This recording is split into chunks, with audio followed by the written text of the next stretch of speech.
Өнөөдрийн хичээлээр бид reported speech буюу дам яриа болон indirect questions буюу шууд бус асуултуудыг хэрхэн зөв ашиглах талаар судална. Эдгээр нь англи хэлээр ярих, бичгтээ бусдын хэлсэн үгийг болон асуултыг дамжуулан ярихад зайлшгүй шаардлагатай дүрмүүд юм.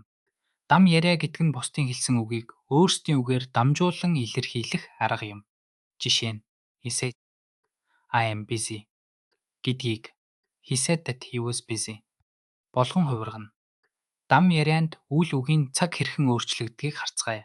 Present simple, past simple болно.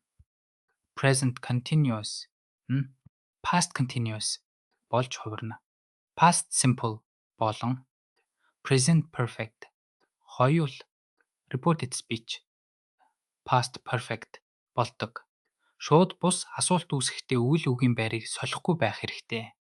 Буруу жишээнд Where did I live гэж бичигдсэн бол зөв хувилбарт Where I lived гэж баталсан өгүүлбэрийн бүтцээр бичигдэнэ. Энэ бол маш чухал ялгаа юм. Шууд бус асуулт гэдэг нь бусдын тавьсан асуултыг дамжуулан илэрхийлэх арга юм. Шууд асуултаас ялгаатай нь шууд бус асуултад үйл үгийн байр солигдохгүй, энгийн баталсан өгүүлбэрийн бүтцтэй байна. Yes. No. Асуултын хувьд бид if, эсвэл whether гэсэн үгсийг ашиглана.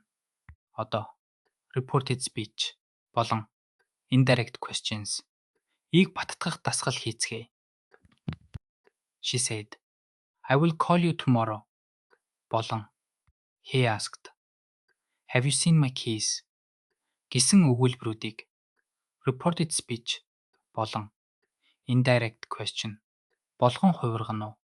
Энэ ярилцлагыг сонсоод reported speech болон indirect questions хэрхэн ашиглагдсаныг анзаараарай. Энэ нь бусдад мэдээлэл дамжуулах, асуулт тавихдаа яриаг хэрхэн илүү ойлгомжтой, ийдэг болгодог болохыг харуулна. Дам яриа болон шууд бус асуултуудыг амьдрал дээрээ тогтмол хэрэглэснээр таны англи хэлний яриа илүү мэргэжлийн ойлгомжтой болно. Баяртай.